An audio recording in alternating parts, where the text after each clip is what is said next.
સિંગવડ કાર્યાલય ખાતેથી ભરત વાખડાના પક્ષ પલટા પર આપ સંગઠન મંત્રી નરેશ બારિયાએ આપી પ્રતિક્રિયા।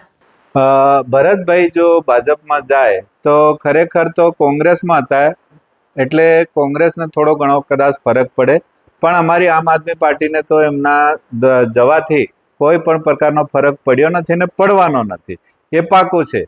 એટલે કોઈ પણ ઈલાજ કરે ભાજપની સરકાર, પણ ત્યાં આમ આદમી પાર્ટીનો તાલુકા પંચાયત જિલ્લા પંચાયતની બોડી બેસ છે।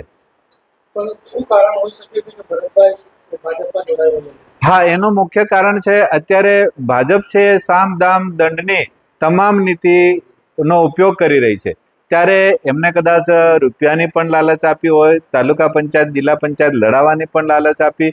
અત્યારે આ કોંગ્રેસ અને ભાજપ બે પક્ષોએ એવું લીધું છે કે દરેક જગ્યાએ લાલચ આપવા માટે નીકળી પડ્યા છે ને એના કારણે આ લોકો લાલચમાં આવીને જતા હશે, બીજું કોઈ કારણ નથી। પણ રૂપિયાની લાલચ ભાજપ આપે છે અને કોંગ્રેસ વાળા છે ટિકિટની લાલચ આપે છે, એમાં જે બે પાર્ટી પડેલી છે।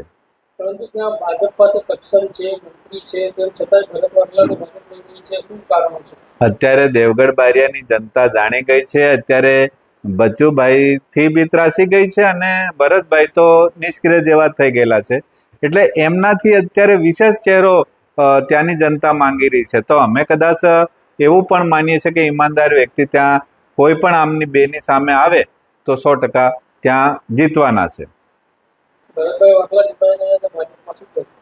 ભરતભાઈ જોડાઈ રહ્યા છે, એનાથી કોઈ પણ પ્રકારનો ફરક પડવાનો નથી। ભરતભાઈ જાય એવા તમામ લોકો જાય, પણ અત્યારે જનતાએ મન બનાવી લીધું છે કે પરિવર્તન કરવાનું છે, એટલે કોઈ વાંધા જેવું નથી।